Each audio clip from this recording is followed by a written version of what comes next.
Welcome to Skye. We're here with Unfiltered on our latest Island Odyssey to get some of the character of the island, try some of the whisky and find out what makes this island so special when it comes to the world of whisky.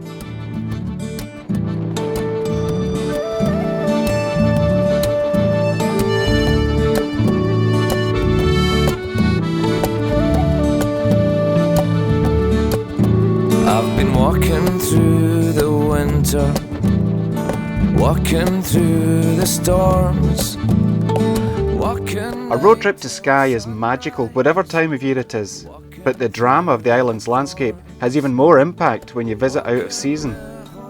And like any great island whisky, the weather and the terrain is reflected in the spirit. Just ask Stuart Harrington at Talisker. We're right here, right in the shores of Loch Harcourt. So on a wintry day like today, you've got that sea crashing against the shore, and that's what you can taste in the bottle. You can taste the brininess, the saltiness of being made by the sea.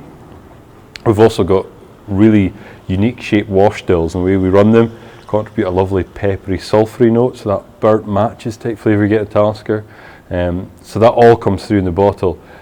And then when you step away from the bottle and you look around at the distillery and you see the coolants behind you, you see the sea out there, you feel that freshness, you feel alive here, and that definitely comes across for Talisker.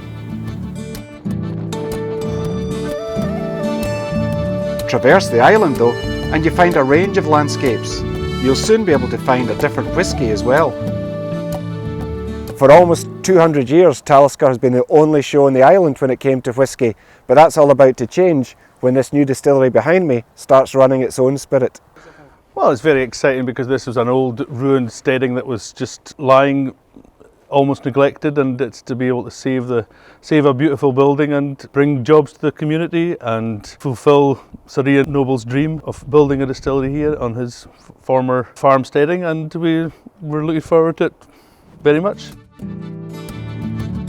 And with planning permission now granted for another new distillery on Rassay, just a few minutes by boat across the water, there are more reasons than ever for Skye to be on your list of Island Odysseys. I've been walking through the winter, walking through the storms, walking night till sunrise, walking through the thorns.